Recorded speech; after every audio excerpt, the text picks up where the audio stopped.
June 27, 2021. Episode 9, The High Moor. The 9th day of Flame Rule.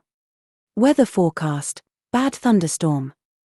After turning in the last quest, the party decided to split and go our separate ways for the evening. Svend was first to announce that he was headed to the bar, 7 Strings Harp, to which nobody else chimed in. I shook my head and made mention that I had told Liesel I would try and brush up on my knowledge of the High Moor, so I was to spend my time at the library.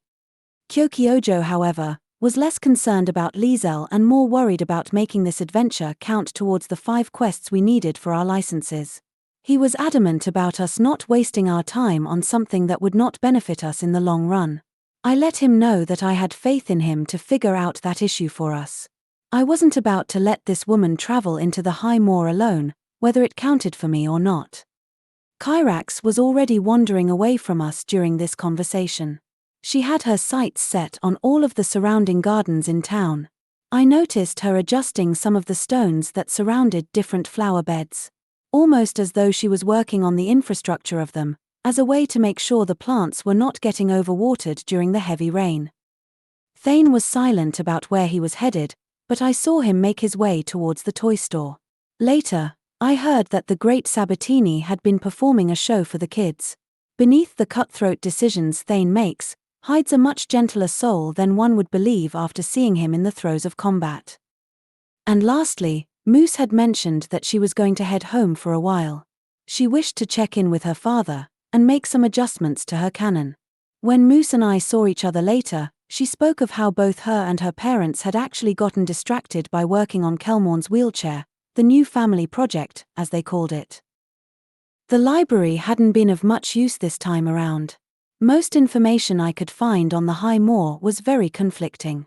There was a lot written about legends, so no way to know for sure if any of that was true.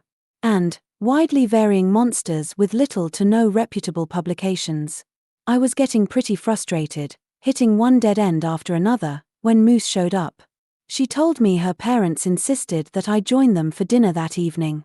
The break was a welcomed one at that point, so I agreed. Kelmorn and Mincy were both incredibly gracious towards me during dinner. They were kind enough to refer to me as family. It warmed my heart, and made me tear up a bit. They spoke to Moose and I about adventuring. They revealed onto Moose for the first time that they had once been adventurers themselves. Moose was absolutely shocked to learn this, even though Kelmorn and Mincy seemed to be under the impression that she already knew, thinking they had told her before. I guess they had once been part of the Dragonwatch militia, responsible for keeping tabs on the White Dragons. A group that operates out of Luskan. I know some information about Luskan. It is located in the spine of the world and there is a lot of pirate activity there. After speaking about their adventuring days, they went on to say that they supported Moose in her aspirations of continuing to be an adventurer. And then they fired her on the spot. Moose and I were both alarmed by this. I'm not sure Moose even processed it fully, as I rarely see her at a loss for words. We ended the evening with Moose showing her parents the small living oddity she had in the jar. This creature was a gelatinous cube, something the Pomplades were familiar with. We all looked on, as Kelmorn was able to feed the small being a root. Shortly after that, I set out for home, to turn in for the night. We would need to be up early the next day, or else Liesel might take off for the High Moor without us. The 10th of Flame Rule arrived. It had the makings of a warm, clear and sunny day. I made it to our meeting place, and once everyone was in attendance, we set out as a group. The journey to the High Moor was pretty relaxed as the morning wore on. It wasn't until we actually set foot there that anything of interest happened. Speaking of feet, mine got tangled up in something. Once I was free of it, I discovered that it was a cloak with many different patches sewn into it. Each patch was a picture of something recognizable, such as rope, a dagger, a sack, and other various useful items. I was also able to recognize that it was magical, and so I asked Moose if I could borrow her pearl. She responded by clipping it into my hair. I guess she had set the pearl into a hairpin. With that, I was able to use the spell Identify, and figure out the nature of the cloak. For whomever wears it, if they detach one of the patches, the item shown comes into existence. Pretty useful, if you ask me. I can't figure out why something like this was lying around, abandoned and forgotten about in the High Moor. Maybe they had no choice but to leave it behind, or they met a tragic fate nearby. We continued our travels, following Liesel's map as best as we could. We were walking by a cave when we heard a sound coming from the mouth of it. Among the darkness was a pair of glinting green eyes, watching us. They belonged to that of a very young black dragon, and just behind it was a second smaller one, a wormling. Black dragons are inherently evil. They revel in causing pain, and are especially cruel. They are generally distrusting of other dragons, and their breath attacks consist of acid. Leave it to Svend to charge into battle head-on before I was able to warn anyone about this. Taking the full brunt of one of those breath attacks early on into the fight.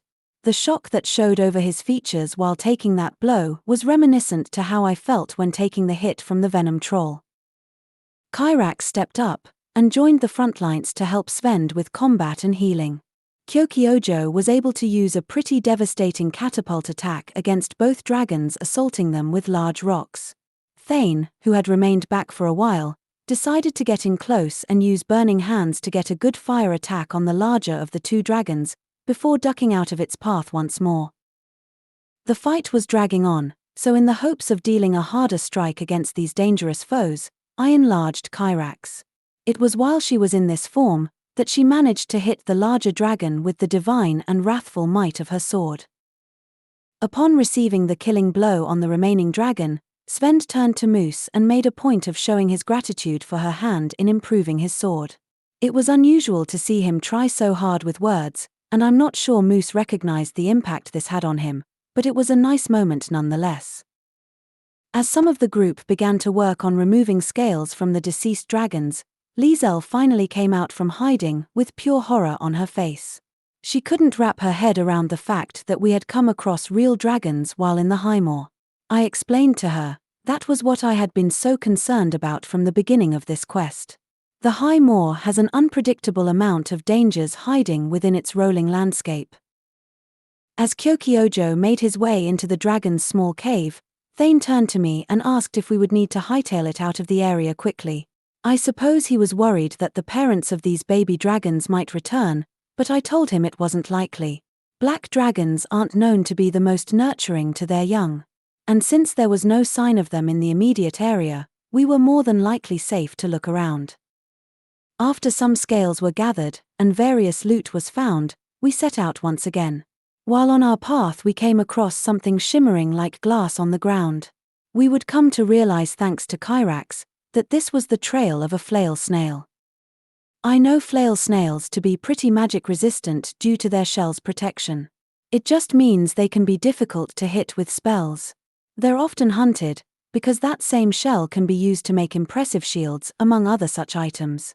And as amazing as all that sounded, the trail veered off the path we were headed, so we chose not to follow it in an effort to stay focused. We had been traveling at a pretty steady pace for a while, when I couldn't help but notice that it had gotten darker out. I looked to the sky, expecting to see the sun right above us, as it should have still been in the early hours of afternoon. Maybe the sun was being blocked out by some clouds. But when I looked up, there was nothing out of the ordinary and the sun was completely visible. I sort of shrugged this off as we pressed on. But as we continued, I began to notice something else very peculiar.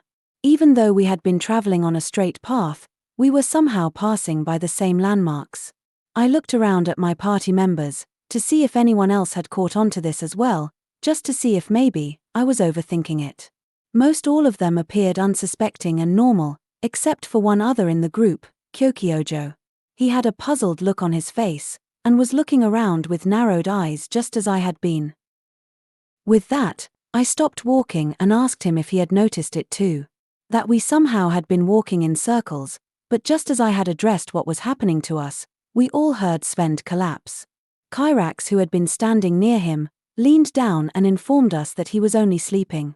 I began to yell out to everyone that we were under some kind of magical effect and that we had been walking in circles. Kyokyojo was squinting in the direction of a gnarled tree, all while drawing his sword. I looked up at its branches, and spotted 3 ugly humanoid creatures. They were hags that had ambushed us. Kyokyojo responded to the threat first by casting magic missile. The attack seemed to do very little to these beings. The hags answered back in kind by firing a magic missile right back at him. These creatures can be difficult to use spells against. Not only that, but they are resistant to fire and cold attacks. We were having a hard time getting a hit on any of them.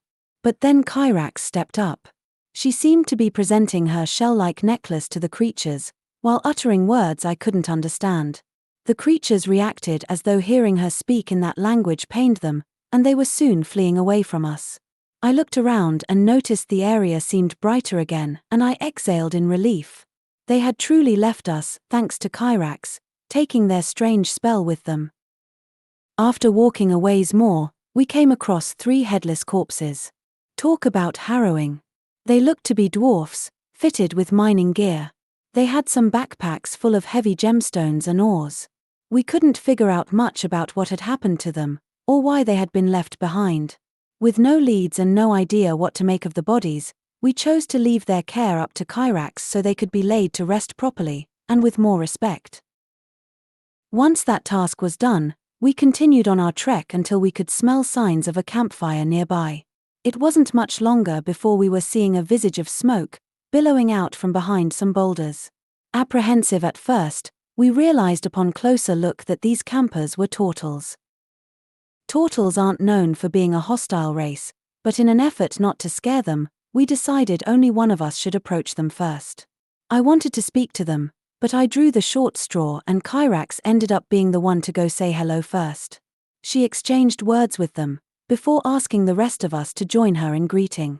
Kairax then showed us she had exchanged gifts with them, and received a small white pearl in return as a keepsake.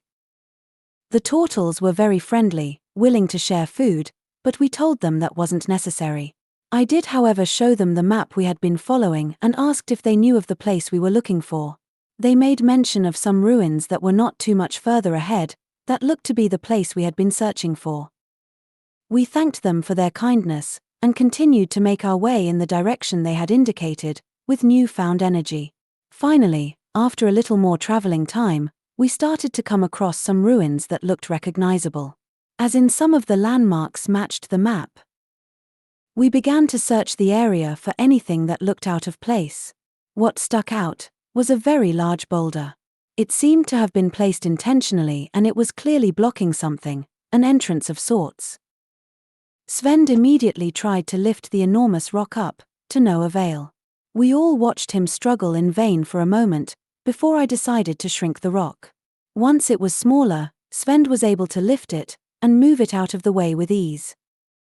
Now that the entrance was open, we could walk down and see what this place was. It appeared to be some kind of temple compound. Liesel was leading the way in her excitement, until we came across what appeared to be a shrine with a pedestal on it. On that pedestal lay a single sarcophagus. The sarcophagus was lined with much of the same markings as the map, meaning we had made it. This resting place was what the map had brought us to. This must have been the resting Avenger. Because we had assumedly made it there, I decided to use detect magic. Evocation magic was radiating from something inside of the sarcophagus. I let everyone know what I was detecting, and then I addressed Liesel once more, asking if she was sure about disturbing this grave. She made it clear that she needed to know. She had been searching for answers about her family for so long. I nodded in understanding. With this in mind, Liesel and some of the other party members decided to lift the lid of the sarcophagus. Inside were the remains of a dwarf, and placed over him was the object at the center of the evocation magic. A glorious-looking silver blade with a winged crossguard and a blue gem set into it. We would come to realize that this sword was the Holy Avenger. A legendary sword, said to be wielded by legendary heroes throughout history.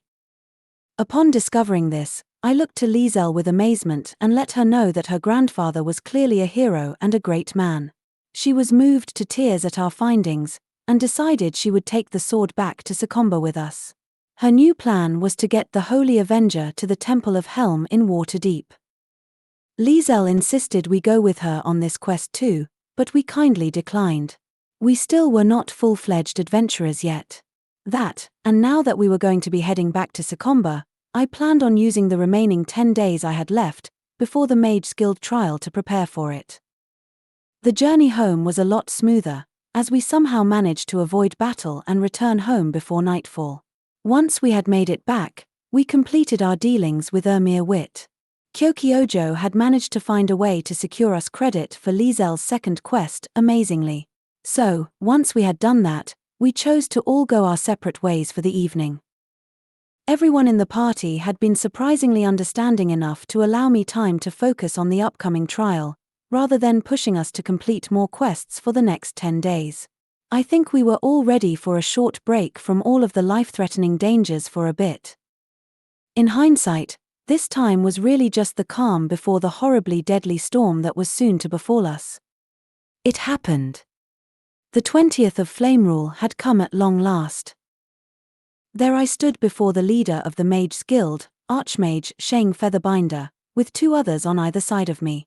He had just used a spell of his own making, conjuring something cube-like, kind of like dice to appear over my head. It rolled with different numbers scrawling across it. A random way of choosing who was to go first. As if I wasn't nervous enough, we had to add a gambling aspect to the mix. And of course, with my luck, I was chosen to go first. The other 2 participants walked away and alone I stood with a crowd of people surrounding me. I closed my eyes only to open them again at the ringing sound of an incredibly loud bell. I looked up towards the sky, just as the crowd had. The bell was still ringing, as the distant sound of screams filtered through the air behind it. That and also a loud and thunderous roar. My eyes widened, and there, gliding high over the buildings of Secomber, was a full adult green dragon.